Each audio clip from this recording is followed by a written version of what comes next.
what's gotten me to the point where I've decided to run for the U.S. Senate is I've just realized for a long time that we're badly off course, and I don't think that there would be any argument in this room that the government just spends too much, it wastes too much, it taxes too much, it's inefficient at virtually everything that it does, and it just continues to gobble up new things and try and do new things.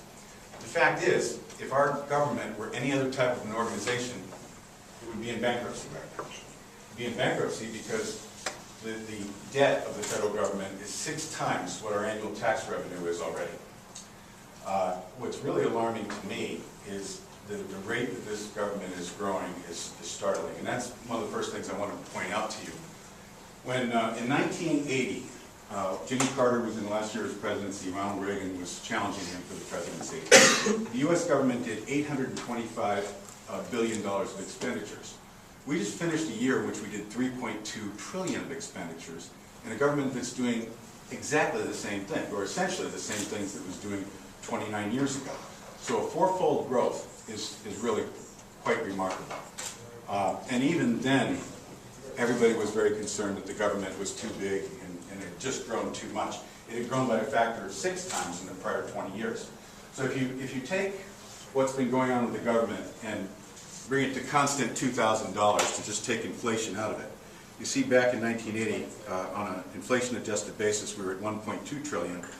We just finished, this was actually a little worse than the fiscal year September 30th. We ended up at $3.2 trillion. So approximately tripling what we were doing 29 years ago in 1980. And this chart here shows what the annual deficits have been going back to 1980. And now we've had deficits since 1969. And with the exception of that very brief period here, it's been kind of alarmingly bad, but here it's just starting to go off the charts. And as a result, what we've got is a debt level that in 1990 was a little over $3 trillion. We're a few months away from hitting $12 trillion right now. And you can see that the slope of this line is steeper than it's ever been. I want to talk with you about the so what question. Why does this matter? Well, it matters for a variety of reasons. The most obvious reason that it matters is because it's really debasing the value of the currency. In less than 10 years' time, the dollar has lost 45% of its value against the euro. I have actually a chart somewhere that shows that. And it's lost almost as much against the Japanese yen and the Chinese yuan, the renminbi yuan. Right here in 2000, the euro was about 80 cents to the dollar, and we just hit $1.50 within the last week. So we've lost 45% of our value against the euro. That's one of the problems. And at the rate that we're continuing to increase our debt, there's good reason to believe that the decline in the dollar over the next 10 years is going to be worse than it was over the last 10 years. And the Obama administration, and incidentally, I'm not going to single out any administration because, as I said, we've been on a path of this for 40 years. Now, the trend line is it's getting worse. Since 1960, we've had 10 U.S. presidents. 5 of them have been Democrat, 5 of them have been Republican.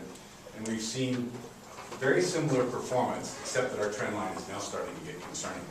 Now, the reason that this debt is concerning beyond the fact that we're debasing the value of the dollar, which is going to be extremely important for all of you going forward. Anything that you're saving, anything that, and any assets that you have are going to be worth less over time.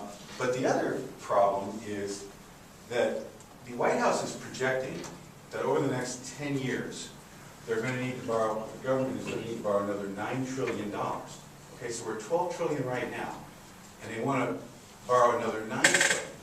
But the assumptions upon which this $9 trillion are based are all heroic assumptions.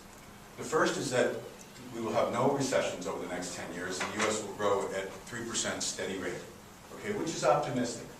The second is that the Congress will not come up with any new spending programs for the next 10 years. That's never happened. I mean, it's never happened for 1 year. To expect the Congress to not come up with any new spending programs for 10 years is truly a heroic assumption. And the third assumption is that our cost of capital will not go up by more than 1% for the next 10 years. Now, at the time the Obama administration made this projection, the 30-year Treasury bond was selling at a yield of 3.9%. Just in the last 2 months' time, it's gone up to 4.37 as of this afternoon's close. So we've already gained half a point of yield in 2 months. They're projecting it won't go up by more than a full point for 10 years. So we're in a bit of trouble on that. Now, in terms of what are the implications of having this much debt? Well, let's consider, the world community is really very small. And let's just say that I'm Uncle Sam, and you're Spain, and you're Germany, and you're England, and you're France, and I go to all of you and say, hey, you know that $12 trillion that I've been borrowing from you? Well, I'm going to need to keep borrowing that, and I'm going to need another $9 trillion if everything goes just perfectly. Well, you guys might get together and say, wait a minute, what are you doing with this money? And by the way, how about that $1 trillion I lent you 10 years ago? You're paying me back 55 cents on the dollar. That's truly what we're doing. How on earth can we keep lending you money at 4 or 5% when you're debasing your currency and paying us back a fraction of what we're lending to you? So, from a pure business decision, it's not going to happen. Interest rates are going to go up. 10%, if it were to go up by 10%, which is not unrealistic, back in the late 70s and the early 80s, interest rates were that high. But fortunately, our debt wasn't that high, and we were able to get by with it. But if interest rates go up by 10%, then $12 trillion of debt adds $1.2 trillion of interest payments. Now, right now, we just finished a year in which we did $1.4 trillion of deficit. Just the interest payments alone would almost double what our all-time annual. See, this is the worst deficit we've ever had. If interest rates go up by 10%, that 1.4 becomes 2.6. And the more you borrow, the bigger that deficit becomes. And the bigger that deficit becomes, this thing starts to go parabolic. And that's very dangerous.